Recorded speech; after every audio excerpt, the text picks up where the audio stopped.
अल्लाह ही अल्लाह किया करो, दुख न किसी को दिया करो, जो दुनिया का मालिक है नाम उसी का लिया करो। हर्बल राइट लाया है आपके लिए मर्दाना कुव्वत का इलाज, वो भी जड़ी बूटियों द्वारा। इसके अलावा आपके जिस्म में किसी जगह पे दर्द हो, आप हमसे दवाइयाँ हासिल कर सकते हैं। देश विदेश में इसकी स्क्रीन पर दिए गए नंबर पर कॉन्टैक्ट करें। देसी शिफा लाए हैं मर्द और औरतों के तमाम गुप्त रोगों का इलाज। पहली खुराक में हैरत अंगेज़ असर देखें। अगर आप हमसे इंडिया और इंडिया से बाहर दवाई हासिल करना चाहते हैं, स्क्रीन पर दिए गए नंबर पर कांटेक्ट करें। Thank you. अस्सलामु अलैकुम वरहमतुल्लाहि वबरकातुहू। दोस्तों, इस वक्त प्राइम न्यूज़ में एक बड़ी खबर आ रही है कि अब एक विधायक की कीमत बीजेपी 20 करोड़ लगा रही है।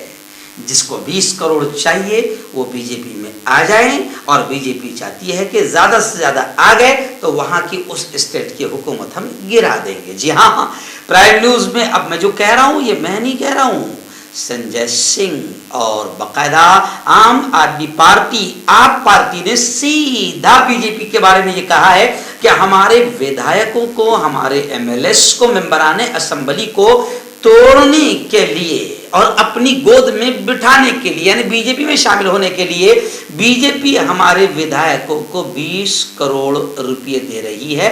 एक विधायक को 20 करोड़ रुपए, और साथ ही अगर 20 करोड़ लेकर नहीं आया तो ईडी, सीबीआई, यानी जो महाराष्ट्र में घटिया और नीच हरकत बीजेपी ने की है, अब बीजेपी दिल्ली में ये करना चाह रही है। ये सीधा ऐसा इल्जाम बाकायदा आप पार्टी ने लगाया है।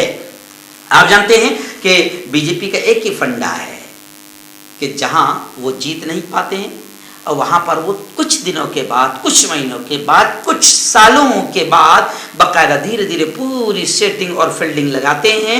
हर विधायक से, सामने वाली अपोजिशन पार्टी के हर विधायक से, जो मुखालिफ पार्टी है उसके हर विधायक की कमजोरी तलाश करते हैं, उसको पहले लालच देते हैं 20 करोड़ 50 करोड़। अब आपने देखा होगा कि महाराष्ट्र में यहाँ पर क्या नारे लग रहे हैं, अपोजिशन पार्टियों के लीडरान महाराष्ट्र में क्या नारे लगा रहा है, 50 खोके बाकी सब ओके, यानी 50 खोके ले लो, मंत्री भी बन जाओ, सीबीआई ईडी सब हमारे हैं। सीबीआई को कहां भेजना है, ईडी को कहां भेजना है, ये हमारे हाथ में। कहां चली गई तो उसको वापस बुला लेना है, ये हमारे हाथ में है। महाराष्ट्र में ये हुआ, और जगह भी हो रहा है, और अब जनाब दिल्ली की बारी आ गई है। और दिल्ली में अब आप सरकार को गिराने के लिए बीजेपी वही फार्मूला महाराष्ट्र का इस्तेमाल कर रही है। आप पार्टी का कहना है, संजय सिंह का कहना है, मनीष सिसोदिया का कहना है। मैंने आपको 2 दिन पहले बताया कि मनीष सिसोदिया को तो बाकायदा दिल्ली का सीएम बनाने का भी लालच दिया गया, और ईडी वीडी सीबीआई को भी हम रोक देंगे और मुख्यमंत्री भी बना देंगे। और अब संजय सिंह ने बड़ा इल्जाम लगाते हुए आप पार्टी ने कहा है कि हमारे विधायकों को 20-20 करोड़ रुपए की रिश्वत दी जा रही है, और 20-20 करोड़ में नहीं आता है तो सीबीआई और ईडी का खतरा बताया जा रहा है। तो ये एक बड़ी खबर इस वक्त आई हुई है, और मैं इसको प्राइम न्यूज़ में इसलिए कह रहा हूँ, इसलिए बोल रहा हूँ कि आप जानते हैं कि तकरीबन जितने बड़े चैनल्स हैं वो तो गोद में बैठ चुके हैं, इसलिए उन्हें गोदी मीडिया कहा जाता है। और एक बेचारा बचा हुआ था एनडीटीवी, जी हाँ, अब वो भी परम मित्र अडानी जी उसको अब यूँ समझिए कि कब्जा में ले चुके हैं, और जो थोड़ा बहुत बचा है वो भी अभी पूरे कब्जे में आ जाएगा। यानी भारत की जनता को अब चैनल देखना ही बंद कर देना चाहिए, क्योंकि अब 99% 9 चैनल जो है वो गोदी मीडिया बन जाएगी। यानी सत्ता की दलाली, आका की फर्माबरदारी और आका के इशारों पर काम करेंगे। लोग जो सच्ची खबरें देखना चाहते थे तो उनके जहन में आता था एनडीटीवी, रविश कुमार, लेकिन अब वो भी चला जाएगा। इसलिए मैं ये खबर अपने चैनल पर दिखा रहा हूं कि इसको इस अंदाज में कोई नहीं दिखाएगा। जी हाँ, महाराष्ट्र के वजीर आला एकनाथ शिंदे पर बीजेपी का कामयाब तजुर्बा रहा। इसके बाद अब सिसोदिया और आप पार्टी कहती है कि इसके बाद अब हमारे सिसोदिया जी और हमारे एमएलए पर उनका तजुर्बा हो रहा है, लेकिन अभी तक नाकाम हुआ है। मिस्टर संजय सिंह आम आदमी पार्टी के दबंग कद आवर नेता ने कहा कि बीजेपी हमें 20-20 करोड़ रुपए का हमारे विधायकों को रिश्वत दे रही है और जो रिश्वत न ले उनको सीबीआई और ईडी का डर बता रही है। हमारे एमएलएस को तोड़ने के लिए 20 करोड़ से 25 करोड़ तक भी यूं समझिए कि भाव बीजेपी लगा चुकी है।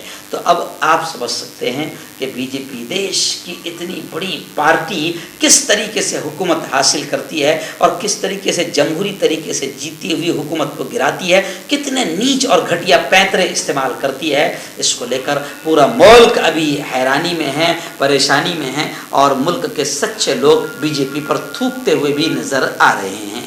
दाद खाज खुजली का जल्द से इलाज डॉक्टर शेख नाजिम से कांटेक्ट कीजिए 8983547069 पर। जोड़ों का दर्द, पाइल्स, बवासीर, एसिडिटी, वजन का कम करना, गुर्दों और मसानों की पथरी, गुप्त रोग, बालों का झड़ना और सफेद होना, इन तमाम बीमारियों के इलाज के लिए हिंदुस्तान आयुर्वेदिक सेंटर जलगांव। जोड़ों की पुरानी से पुरानी लाइलाज तकलीफ जैसे घुटनों का दर्द, पीठ और कमर का दर्द, कंधे, गर्दन और पैरों में दर्द के लिए संधि प्लस।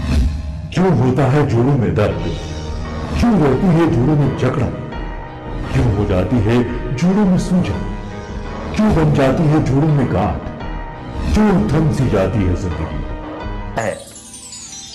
जोड़ों की पुरानी से पुरानी लाइलाज तकलीफ जैसे घुटनों का दर्द, पीठ और कमर का दर्द, कंधे, गर्दन और पैरों में दर्द के लिए संधि प्लस प्लस एक संजीवनी बूटी की तरह है, या यूं कहे कि एक स्थायी इलाज साबित हो चुका है। लाखों लोग इसे अपना चुके हैं और दर्द पर विजय प्राप्त कर चुके हैं। जब हम नियमित रूप से संधि प्लस प्लस से मालिश करते हैं तो त्वचा इसे तुरंत ऑब्जर्व करके जोड़ों के सूक्ष्मतम अवस्था में पहुंचा देती है, जिससे जोड़ों में ब्लड का सर्कुलेशन बढ़ जाता है और जोड़ों के मांसपेशियों में मजबूती आती है। आंतरिक सूजन समाप्त हो जाती है, जिससे दर्द में आराम तो मिलता ही है, साथ ही साथ जोड़ों में नई शक्ति भी आती है। हमारे ये प्रोडक्ट ना कि किसी बाजार में मिलता है और ना ही मेडिकल शॉप पे, इसलिए इसे पाने के लिए अभी स्क्रीन के नंबरों पे कॉल करें और ऑर्डर करें। ह्यूमन वेलफेयर फाउंडेशन एक ऐसा इदारा है जो पिछले 20 सालों से जम्मू और कश्मीर में काम कर रहा है। यतीमों, मोहताजों, गरीबों को माली मदद के साथ साथ उनको ट्रेनिंग्स भी करा रहा है ताकि वो अपने पैरों पर खड़े हो। ह्यूमन वेलफेयर फाउंडेशन का ऑर्फनेज स्किल डेवलपमेंट कम एंटरप्रेन्योरशिप ट्रेनिंग इंस्टीट्यूट प्रोजेक्ट है, जिसका लागत का तखमीना 7 करोड़ है। इसलिए जो भी लोग मदद के काबिल हो उनसे गुजारिश की जाती है कि वो हमारे अकाउंट्स में ताउन कर सकते हैं। इंडिया के लोग हमारे लोकल अकाउंट में और इंडिया के बाहर के लोग हमारे FCRA अकाउंट में अच्छे काम के लिए ताउन करें, क्योंकि कश्मीर में पिछले कुछ सालों से हालात सही नहीं थे, जिसकी वजह से यतीमों की तादाद में इजाफा हुआ। वो अपने पैरों पे खड़े हो और इज्जत की जिंदगी गुजारें, यही हमारी कोशिश है।